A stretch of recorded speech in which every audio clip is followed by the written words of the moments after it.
Bonjour.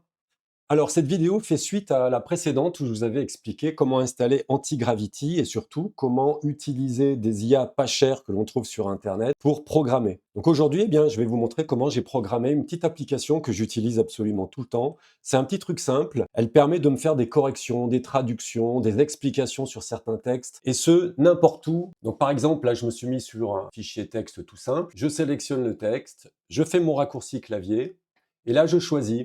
Donc, je peux avoir différents types de corrections que je peux paramétrer moi-même en donnant différents prompts.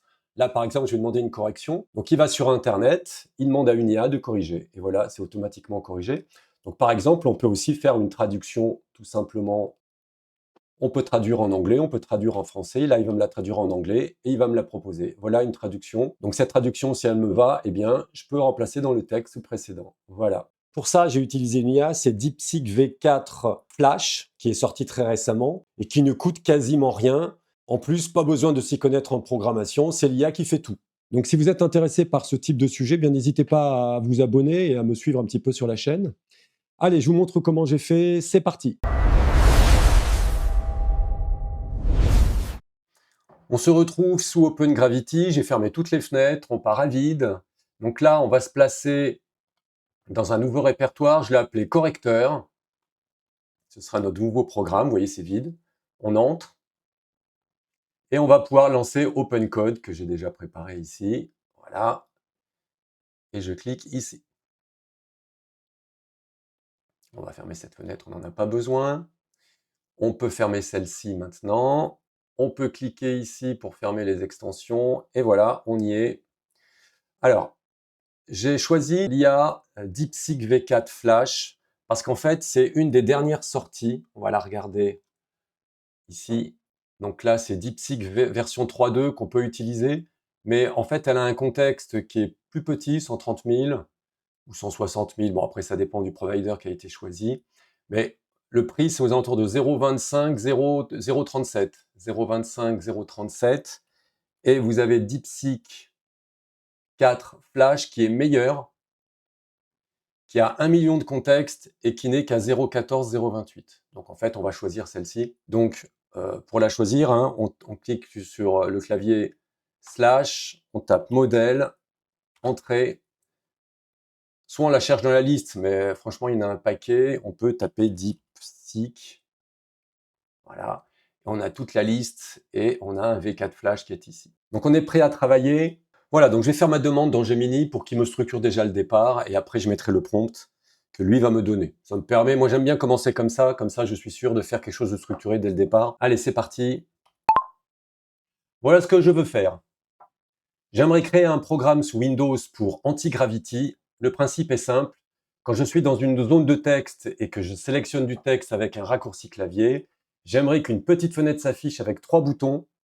Donc le premier bouton corrige juste le texte sans toucher au style. Le deuxième réécrit le texte avec un style vraiment plus littéraire. Et le troisième réécrit le texte comme si c'était un élève de niveau troisième, avec le vocabulaire d'un élève de niveau troisième. Une fois que j'aurai cliqué sur l'un des boutons, le texte corrigé remplacera directement le texte que j'avais sélectionné au départ et la fenêtre se ferme. Pour la correction, je veux utiliser une IA issue de OpenRouter.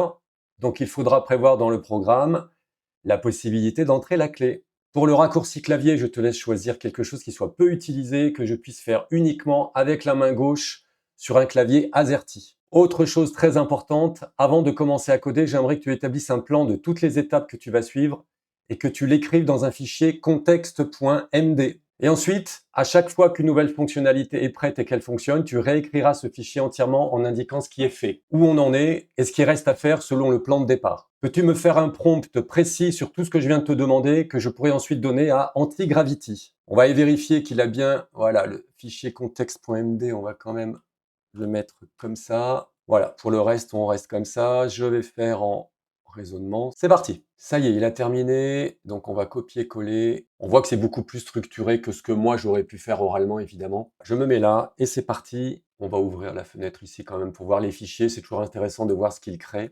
C'est parti. Donc là, on voit qu'il a ouvert une fenêtre qui nous donne le contexte, la taille du contexte. Donc pendant qu'il travaille, je vais vous expliquer un petit peu.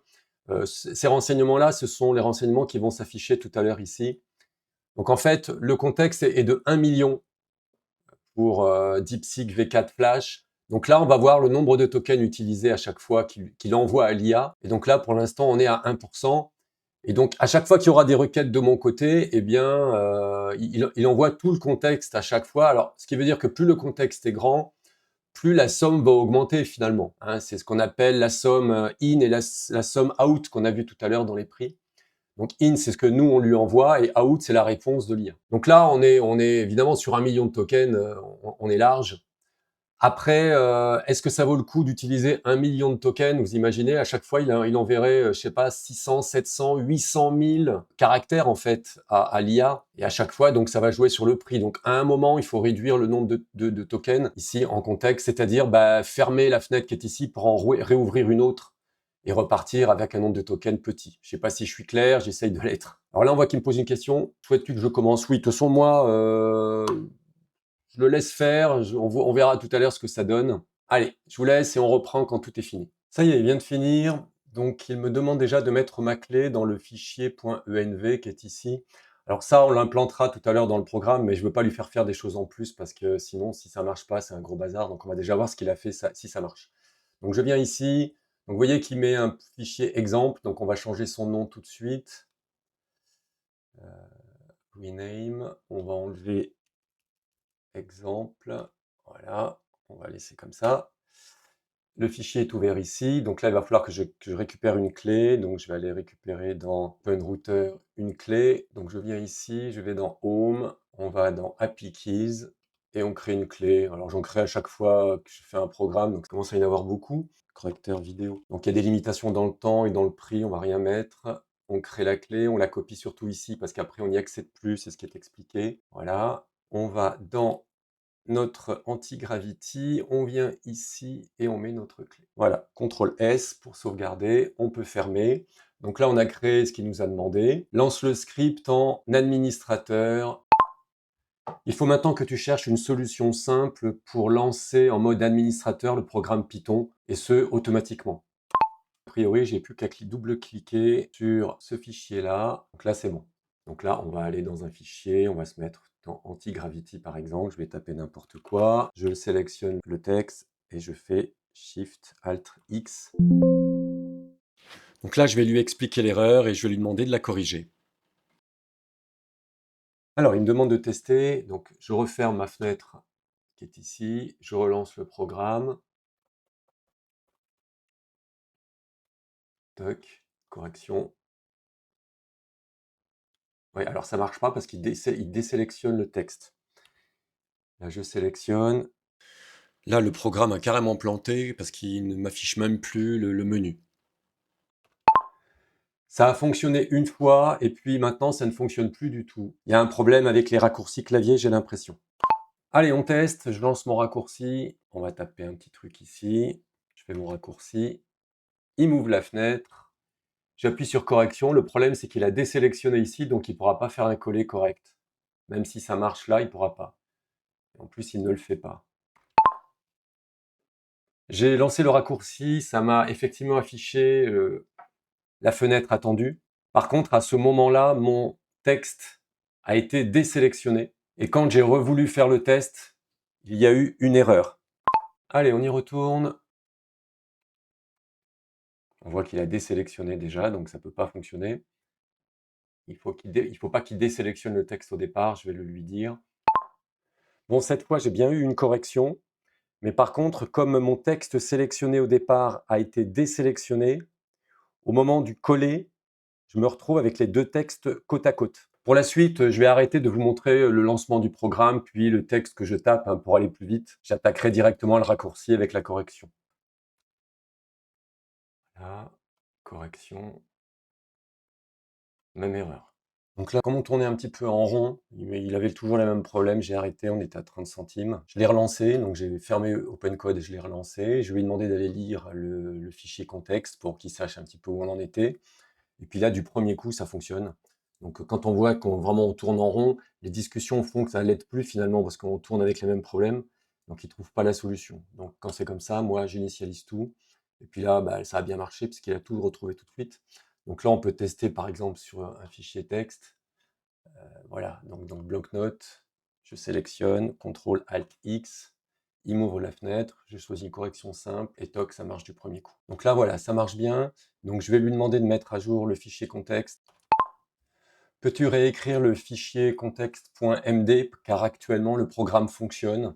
Donc je te laisse tout mettre à l'intérieur pour que le contexte soit correct. Voilà, donc il a actualisé le fichier. Alors on voit qu'il me fait utiliser le modèle GPT 3.5 Turbo.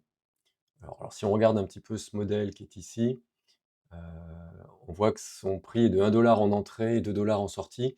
Alors c'est pour 1 million de tokens, donc vous imaginez quand vous envoyez, une phrase de 50 caractères, ça va pas nous coûter bien cher. Mais je vais quand même lui demander de me faire une fenêtre paramètres dans laquelle je peux mettre moi-même la clé, que j'ai pas besoin d'aller le mettre dans ce fichier. Je vous conseille de faire une sauvegarde de tout le répertoire correcteur là, on est sur une base qui fonctionne. Parce qu'après il va faire des modifications et on risque d'avoir quelque chose qui ne fonctionne plus. Donc, comme on a une base de travail qui fonctionne, on repart là-dessus. Peux-tu mettre l'icône d'une roue crantée et quand on clique dessus, on ouvre une fenêtre paramètres dans laquelle je vais pouvoir choisir l'IA parmi une liste d'IA classiques comme Kimi 2.6, Kimi 2.5, DeepSeek V4 Flash, GPT 3.5 Turbo et d'autres que je te laisse choisir qui sont très utilisés pour la correction de texte. De plus, je veux pouvoir mettre ma clé dans cette page et donc qu'elle soit sauvegardée automatiquement une fois que je l'ai mise. Alors, on va regarder s'il me met mes paramètres comme je l'ai demandé. Voilà, donc j'ai bien ma roue crantée, on va regarder. Je retrouve ma clé, il a choisi GPT 3.5, c'est parfait, bien c'est exactement ce que j'ai demandé. On va regarder ce qu'il me propose. Voilà, apparemment celui-là est très bien aussi, donc on va le choisir. Hop. Et on va demander la correction du texte que j'ai sélectionné. Ah, bonjour la grosse faute. On va lui redemander la même correction. Ah, cette fois c'est bon. Peut-être qu'il faudra choisir une autre IA. Bon, en tout cas, bon, ce que j'ai demandé fonctionne, c'est parfait. Dans la fenêtre des paramètres, je veux pouvoir modifier les prompts des boutons que l'on a. Je parle des boutons, les différentes sortes de corrections. Il y en a 3. Je veux pouvoir donc modifier les prompts. Je veux même pouvoir ajouter éventuellement des boutons ou en enlever et modifier les prompts à chaque fois. Bon, c'est pas très clair, on va voir ce que ça donne. Allez, on teste. Donc là, ça se lance et c'est ici que je voudrais voir. Voilà, donc on a effectivement le choix. Mais par contre, je vois pas les prompts. On peut l'enlever. Ah si, on peut regarder les prompts. Parfait. Donc ce qu'on va faire, c'est qu'on va faire un nouveau prompt. Toc. Donc les couleurs, on peut les changer, ça peut être joli. Voilà. Et on va ajouter, voilà. Donc ici, on va lui faire traduire. Je veux que tu traduises le texte en français. Toc, toc. Donc on va en ajouter un autre. Parfait. Peux-tu traduire le texte sélectionné en anglais? On enregistre. Voilà, et on va traduire en anglais. On va le resélectionner et on va lui faire traduire en français.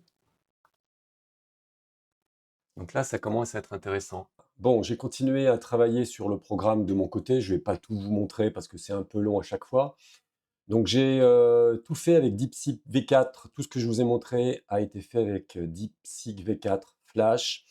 Mais après, il a commencé un petit peu à planter, c'est-à-dire il cherchait, et puis il me sortait une connexion erreur.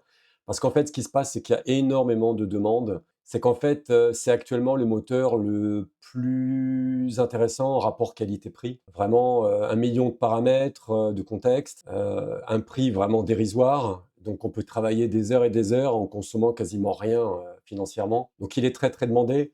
DeepSeek V4 Pro, c'est pareil, il est très demandé, mais lui est beaucoup plus cher. Mais voilà, là, on a des choses qui deviennent très, très intéressantes. Donc, du coup, bah, je suis passé tout simplement, j'ai essayé un peu Kimi 2.5 qui fonctionne très, très bien. On va d'ailleurs regarder le prix que ça m'a coûté. Voilà, donc là, c'est un récapitulatif qu'on peut avoir sur OpenRouter, donc c'est vraiment très intéressant. J'ai fait le programme le 3 mai. Voilà. Donc je l'ai fait entièrement. Tout ce que je vous ai montré, c'était avec DeepSeek V4 Flash. Donc c'est ici. C'est-à-dire que ça m'a coûté au total 0,7, enfin 70 centimes. J'ai fini ensuite avec Kimi 2.5, donc on voit qu'on passe à 57 centimes. J'ai testé après d'autres choses, mais vraiment pas en rapport avec le programme directement. Donc vraiment, ça coûte vraiment pas cher, hein. J'y suis resté un petit moment pour réussir à faire le programme que je vais vous montrer maintenant, qui est le programme de conclusion. Ce que je peux vous conseiller, moi, c'est de faire ce que j'ai fait là, c'est-à-dire avoir la partie open code d'un côté, mais utiliser quand même cette partie-là où on a des IA ultra performantes et gratuites. Donc là, on a Gemini 3.1 Pro, iTello, on a le Flash, on a Claude Sonnet, etc. Tout ça, ça peut nous aider déjà à avancer le programme. Et c'est seulement quand on a mangé tous nos crédits ici qu'on peut éventuellement attaquer avec un autre. Donc là, je vais clore le programme en lui demandant de me faire un exécutable. Alors avant, je voudrais vous montrer quand même quelque chose, c'est-à-dire où j'en suis arrivé. Et je vous assure, je vous garantis que c'est un logiciel que j'utilise tout le temps parce que c'est vraiment super utile. Donc là, par exemple, vous êtes sur une page internet, vous voulez une traduction, alors vous savez qu'on peut aller quelque part dans Google avoir la traduction. Mais voilà, je fais par exemple ça, une sélection, je fais mon raccourci, et là j'ai rajouté des parties, donc ce qu'on avait déjà vu tout à l'heure. Je veux la traduction en français. Alors ce que j'ai fait, c'est que j'ai fait rajouter ça dans une fenêtre, parce que là, en fait, j'ai fait un copier sur un endroit où il ne pourra pas coller le fichier, coller le texte traduit. Donc en fait, je le fais se mettre dans une fenêtre. Donc voilà le résultat de la traduction. On peut faire remplacer si je suis dans une zone texte dans laquelle je veux mettre la traduction. Là, ça ne m'intéresse pas, je vais fermer. Je vais vous montrer comment ça a été construit, hein. Il suffit d'aller ici dans les paramètres et on peut ici choisir, par exemple, je vais vous montrer ce que j'ai fait pour traduction en français ou traduction en anglais. J'ai rajouté ici la possibilité de remplacer le texte sélectionné. Donc une fois qu'il est traduit, il le remplace. Mais moi, pour la traduction, je préfère qu'il l'affiche dans une fenêtre. Donc, vous voyez, on a le choix de le mettre ici ou ici. J'ai rajouté un prompt explication. Si on est dans quelque chose d'un peu technique, par exemple, un petit peu de mathématiques. Donc là, dans une équation du style 2x plus 1 facteur de 3x moins 1 égale 0, on obtient deux solutions, x égale moins 1 demi et x égale 1 tiers. Bah, si vous ne savez pas pourquoi c'est ça, les solutions, eh bien, vous choisissez ça, vous faites CTRL X, voilà, et je demande des explications. Et là, de la même façon, il va ouvrir une fenêtre et j'ai demandé qu'il explique simplement. Donc ici, c'est une équation où il explique qu'un produit de deux facteurs est nul. Ça veut dire que l'un des deux facteurs est nul. Donc soit c'est le premier, soit c'est le deuxième, et ça nous donne deux solutions d'équation. Voilà, et on peut faire ça évidemment sur n'importe quel texte où il y a un point qu'on ne comprend pas, on demande des explications. Voilà, alors à vous après de compléter si vous le voulez. Je vais vous mettre les sources du programme, je vais vous mettre l'exécutable du programme, et je vous laisse vous amuser avec ça. Si vous avez d'autres idées, je suis preneur. Bon, moi, ça me suffit par rapport à ce que je fais, mais bon, pourquoi pas compléter ce petit programme tout simple. Voilà, alors on va finir par lui demander donc un exécutable, que je puisse vous mettre en lien. Peux-tu me créer un exécutable en .exe pour Windows? Je veux que tu intègres dedans tous les programmes nécessaires à l'utilisation de ce petit programme. Voilà, il a fini de me faire l'exécutable, il m'a posé pas mal de questions, j'ai tout accepté. Et donc, on se retrouve avec ça. Voilà, donc il a tout compilé. Il a tout mis dans texttransformer.exe. Donc, il y a juste à cliquer dessus. Et a priori, il installe les dépendances qui ne seraient pas installées sur votre ordinateur. À vérifier, parce que comme moi, tout est installé, eh bien, je ne peux pas le vérifier.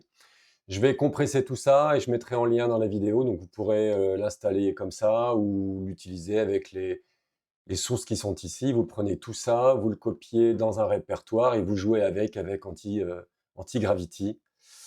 Voilà, n'hésitez pas à me faire des retours sur ce que vous faites avec ça. Franchement, c'est assez extraordinaire, encore une fois, de faire les logiciels dont on a besoin. En fait, je ne me suis même pas préoccupé de savoir si ça existait, je me le suis fait moi-même. Voilà, j'espère que ça vous intéresse. La prochaine étape, ce sera de pouvoir mettre les MCP sur Anti-Gravity et de pouvoir contrôler et travailler sur Home Assistant. Je pense qu'on doit pouvoir faire quelque chose de pas mal. Voilà, à bientôt pour une prochaine vidéo. Ciao!